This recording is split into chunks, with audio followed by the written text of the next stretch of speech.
কালি বৰষুণ দিয়াৰ ফলত এই অৱস্থা। গছ চছ বাগৰি পৰিছে মুঠতে, কাৰেণ্ট চাৰেণ্ট চব ছিগি আদায়। বৰষুণে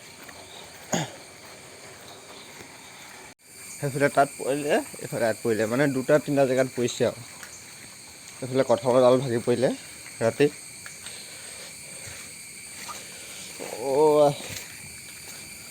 মানে যিটোহে ৰাতি বতাহটো গম নাপাওঁ বাৰু, বৰষুণটো ধামাকা দিছে।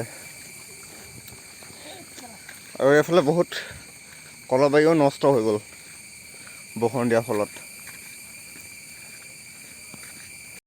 এইফালে এনেকৈ একদম মেৰাস্তা গাড়ী ৰখা থৈছে, সেইফালে ৰখি আছে, তাৰপিছত এনেকৈ ৰখি আছে, কাৰণ মাজতে গছ বাগৰি পৰিলে, এইজোপা গছ বাগৰিলে ৰাস্তাৰ মাজতে।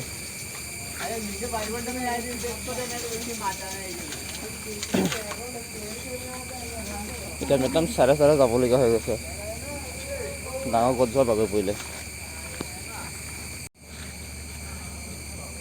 এইবিলাক কাৰেণ্টৰ ৱায়াৰ চব ছিগি পৰি আছে তলত, সেইকাৰণে গোটেই ৰাতিটো কাৰেণ্ট নাই। আৰু ফাইনেলি মই আহি পাই গ'লোঁ এই কোম্পানী 6টা বাজিলে, মৰ্ণিং যিহেতু 6টা বজাত কোম্পানী পাবই লাগে। 6টা বজাত কোম্পানী পালোহি, এতিয়া কোম্পানীত সোমাওঁ, ডিউটি জইন কৰিব হৈ গ'ল। অ'কে, বাই বাই, আজিলৈ ইমানে।